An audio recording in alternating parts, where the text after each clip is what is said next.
అనిల్ యాదవ్ ఏంట్రా పదపదక బొక్క బొక్క అంటున్నావు నువ్వు?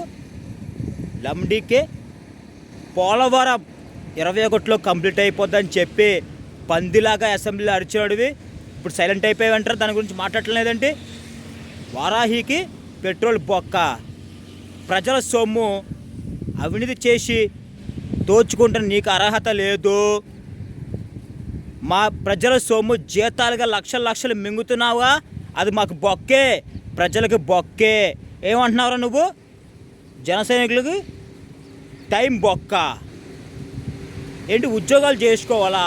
ఆంధ్రప్రదేశ్ రాష్ట్రంలో ఉద్యోగాలు ఎక్కడొచ్చాయి? మీరు వచ్చాక మిమ్మల్ని గెలిపించి 5 సంవత్సరాలు మాకు బొక్క. ఆంధ్రప్రదేశ్ రాష్ట్రంలో ఉద్యోగాలు ఎక్కడొచ్చాయి? అందుకనే జన సైనికులు అందరూ కలిపి పవన్ కళ్యాణ్ గణకాలు తిరుగుతున్నారు. 2024లో ఆయన ముఖ్యమంత్రి అయ్యాక ఉద్యోగాలు వస్తాయని నమ్మకంతో. మీ జగన్మోహన్ రెడ్డి మీ 420 నాయకులందరూ అవినీతి చేసి దౌర్జన్యాలు చేసి భయపడతారనుకున్నారా? బొక్క. మీ జీతాలు ఇవ్వడమే బొక్క, ప్రజల సొమ్ము. ఇంకో బొక్క బొక్క మాటలు మాట్లాడితే నీకు బొక్క పగులుద్ది. నువ్వు అంటున్నావు జగన్మోహన్ రెడ్డి ఎవరు ఏం పీకలేవు అంటున్నావు. బొక్క ఎందుకు పీకలేవు? 2024లో ప్రజలందరూ పీకి ఇంట్లో కూర్చోబెడతారు, చూస్తూ ఉండు.